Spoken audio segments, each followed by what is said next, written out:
धन वही सार्थक है जो जन जन की प्रेरणा बने, और खेल वही महान है जो राष्ट्र की रचना करे। क्रिकेट अब एक सिर्फ खेल नहीं बचा है, ये करोड़ों का कारोबार बन चुका है।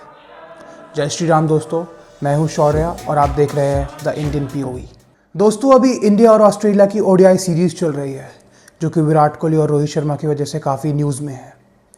आपको पता है, हर बॉल के पीछे पैसा और पॉलिटिक्स है। आज हम इसी चीज़ को देखेंगे कि कैसे आईपीएल और बीसीसीआई ने इंडिया की इकोनॉमी में एक नया पिलर क्रिकेट को ऐड कर दिया, और कैसे क्रिकेट इंडिया का द मोस्ट लव्ड स्पोर्ट बन गया। आइए इस सबको देखते हैं आज की वीडियो में। दोस्तों, बीसीसीआई से शुरू करते हैं। बीसीसीआई ने 2023-24 में 9,700 करोड़ की अर्निंग करी थी, जिसमें से लगभग 60% आईपीएल से आई थी, और दोस्तों बाकी इंटरनेशनल मैचेस के मीडिया राइट्स बेचकर आईसीसी की फंडिंग से और कॉर्पोरेट स्पॉन्सरशिप से आई थी। और अभी 30,000 करोड़ बीसीसीआई के पास रिजर्व्स में है। इसमें से 1,000 करोड़ का तो उनको ब्याज मिलता है। यही वजह है कि बीसीसीआई दुनिया का सबसे अमीर बोर्ड है, और आईसीसी की फंडिंग भी इसी बुनियाद पर टिकी है। और बीसीसीआई का एक मेजर चंक लगभग 60% आईपीएल से आता है, जिसमें टाइटल स्पॉन्सरशिप, ब्रांड स्पॉन्सरशिप, जैसे कि अभी टाटा आईपीएल था और ड्रीम 11 का था, या जितने भी आप एड्स देखते हैं आईपीएल के टाइम, मेजर पैसा वहाँ से आता है। अभी हाल ही में 9,700 करोड़ की कुछ साल की डील हुई है, और ये एक बहुत बड़ा बिजनेस बन चुका है इंडिया में। आईपीएल में बड़े बड़े प्लेयर्स पर बहुत सारे पैसे लगते हैं, अलग अलग टीमों को ख़रीदा जाता है, और ऐसे ही आईपीएल का एक पूरा फेस्टिव सीज़न होता है, जिसमें ओटीटी कंपनीज राइट्स खरीद कर व्यूअरशिप लाती है, और लोग एक पूरे फेस्टिव सीज़न की तरह पूरे आईपीएल को देखते हैं। और यही एक मेजर चंक बनता है बीसीसीआई के इनकम का।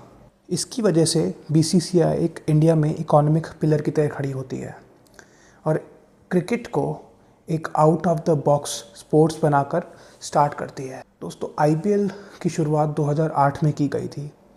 इसकी शुरुआत का एक मुख्य कारण था कि 2007 का T20 वर्ल्ड कप इंडिया ने जीता था, जो कि T20 फॉर्मेट की शुरुआत भी थी। उसको देखकर बीसीसीआई के मन में ख्याल आया कि हम एक टूर्नामेंट बना सकते हैं, और उसके बाद शुरुआत हुई आईपीएल की, जिसमें बड़े बड़े बिजनेस ओनर्स ने इन्वेस्ट किया, जैसे कि मुंबई इंडियंस मुकेश अंबानी ने खरीदी, आरसीबी विजय माल्या ने। ऐसे करके स्टार्टिंग में ड्राफ्ट सिस्टम के थ्रू प्लेयर्स को लाया गया, और देखते देखते 18 साल बाद आईपीएल इंडिया का नहीं, one of the biggest world leagues में आता है। इसी के मॉडल पे बहुत सारी लीग्स और बनने लगी है, जैसे कि दुबई अपनी खुद की T20 लीग बना रहा है, south Africa, West Indies, Australia BBL, big bash league. तो ये मॉडल पे सक्सेस होकर बहुत सारी लीग्स बन रही है। इनफैक्ट अभी इंडिया में बहुत सारे बिजनेसमैन, एंटरटेनर्स की, जो यूट्यूबर्स या फिर टीवी स्टार्स हैं, उनकी भी T20 लीग बना रहे हैं पैसे के लिए। देखिए, आईपीएल के कारण बहुत अच्छी चीज़ें भी हुई है, specially economic point of view से। इंडिया में जिन भी शहरों में आईपीएल के मैच होते हैं, वहाँ के होटल बुकिंग्स और लोकल वेंडर्स को बहुत फ़ायदा होता है, क्योंकि वहाँ पे बहुत बड़ी तादाद में फैंस और लोग मैच देखने जाते हैं, और वहाँ के ग्राउंड्समैन और ग्राउंड के मेंटेनेंस के लिए जॉब हायरिंग भी होती है। जब भी आईपीएल का सीज़न आता है, बहुत भारी मात्रा में सेल्स रेवेन्यू होता है, जिसका टैक्स इंडियन गवर्नमेंट को जाता है। तो डेफिनेटली एक गवर्नमेंट को इकोनॉमिक बूस्ट दे देता है। दूसरा, आईपीएल में नौकरियां तो पैदा होती ही है, सिक्योरिटी, इवेंट मैनेजमेंट, ब्रॉडकास्टर्स, खिलाड़ियों से लेकर ग्राउंड्समैन, स्टाफ, लोकल वेंडर्स, बहुत सारी इकोनॉमिक बूस्ट मिलता है इससे। और जो मैदान के बाहर लोग टी शर्ट बेचते हैं, उन स्मॉल वेंडर्स का फ़ायदा होता है, एडवर्टाइजिंग कंपनीज़ का फ़ायदा होता है, पीआर कंपनीज़ का फ़ायदा होता है। तो ओवरऑल क्रिकेट के इस बिज़नेस में बहुत सारे लोगों का फ़ायदा होता है, लेकिन इससे खाली फ़ायदा नहीं, कुछ नुकसान भी होते हैं। आइए उन नुकसानों को देखते हैं। तो दोस्तों, इसका एक नुकसान है कि ओवर कमर्शलाइजेशन हो जाता है इस गेम का, और रियलिटी में जो क्रिकेट बच जाता है वो काफ़ी पीछे छूट जाता है। जो क्रिकेट की सोल होती है वो बहुत पीछे छूट जाती है। बीसीसीआई का दिमाग पैसे बनाने में चला जाता है, ना कि क्रिकेट को कैसे इम्प्रूव किया जाए। इंडिया और पाकिस्तान का मैच किसी भी मेजर आईसीसी टूर्नामेंट में इसलिए कराया जाता है ताकि उनको प्रॉफिट हो सके, क्योंकि इंडिया और पाकिस्तान में मैक्सिमम व्यूअरशिप जाती है। इस वजह से जब अभी इतने एस्केलेटेड टेंशन्स थी between the two countries, still BCCI did not cancel the match because they had the profit in their mind. और जब प्लेयर्स पैसे के दबाव में खेलते हैं तो उनकी असली परफॉर्मेंस पीछे छूट जाती है और प्लेयर्स के दिमाग में सिर्फ पैसा कैसे कमाया जाए वो घूमने लगता है। कैसे और ऐड किए जाए, कैसे और स्पॉन्सरशिप किए जाए, वो उसमें ध्यान जाता है, ना कि अपनी क्रिकेटिंग स्किल्स को इम्प्रूव करने के लिए। एक उदाहरण है कि पृथ्वी शॉ, जो कि एक बहुत अच्छे टैलेंट थे, उनको इतनी छोटी एज में पैसा मिलने के कारण उनके कुछ बुरी आदतों की वजह से और अपने क्रिकेट और फिटनेस पे ध्यान ना देने की वजह से आज उनका करियर बहुत पीछे जा चुका है। ऐसे और बहुत सारे उदाहरण हैं। दूसरा नुकसान है कि हम किसी और खेल पर ध्यान नहीं दे सकते। जहाँ एक तरफ क्रिकेट पर इतने बिलियंस ऑफ डॉलर की इन्वेस्टमेंट होती है, नए नए स्टेडियम बनाए जा रहे हैं अलग अलग शहरों में। आप ओलंपिक्स में देखेंगे तो हमारे मेडल कम इसलिए आते हैं क्योंकि हम बाकी स्पोर्ट्स पे बिल्कुल ध्यान नहीं देते और जो रिसोर्सेज है उसका अच्छे से इस्तेमाल नहीं करते, जो टैलेंट है उसका इस्तेमाल नहीं करते।